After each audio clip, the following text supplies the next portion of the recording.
Goeiemôre vriende en baie welkom by ons herdenkings op hierdie Saterdagoggend. En ja, ons gaan voort met Lukas 6 vanaf vers 46.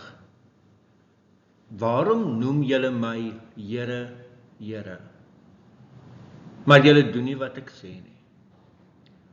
Elkeen wat na my toe kom en my woorde hoor en daarvolgens handel, ek sal vir julle verduidelik soos wie hy is. Hy is soos 'n man wat besig was om 'n huis te bou. Hy het gespit en diep gegrawe en die fondament op die rots gelê. Toe daar 'n oorstroming kom en die vloedwater die huis tref, kon dit die huis nie laat ineenstort nie, omdat dit goed gebou was. Maar wie hoor en nie doen nie, is soos 'n man wat 'n huis sonder 'n fondament op die grond bou. As die vloedwaters dit tref, stort dit onmiddellik ineen. Die verwoesting van daardie huis was geweldig. Geliefdes, ons lees tot sover. Die beeld is baie duidelik wat Jesus gebruik. Ons ken ook hierdie beeld van bou jou huis op die rots. Ons het ook liedjies gesing. En Jesus sê die manier hoe jy dit doen is om regtig na hom toe te kom, na sy woorde te hoor en daarvolgens te handel. Dit is die manier hoe jou huis op 'n rots bou.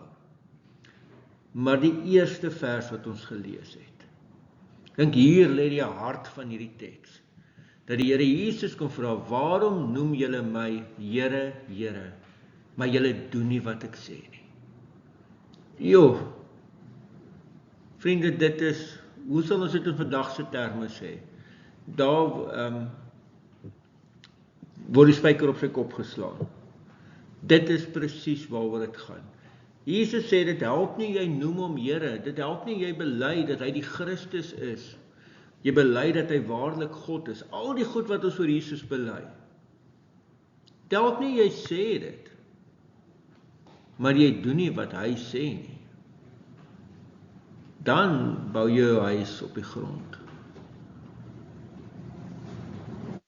Geliefdes, ek en jy wat bely dat Christus die Here is, ons moet doen wat hy sê, want hy is mos dan Here oor ons lewe. Amen. Here almagtige God, help ons om ons huis op die rots te bou, op die stewige fondament wat Christus is. Lei ons tot gehoorsaamheid. In die naam van ons Here Jesus Christus. Amen. Vriende, mag jy 'n baie mooi dag en 'n baie geseënde dag hê. Totsiens.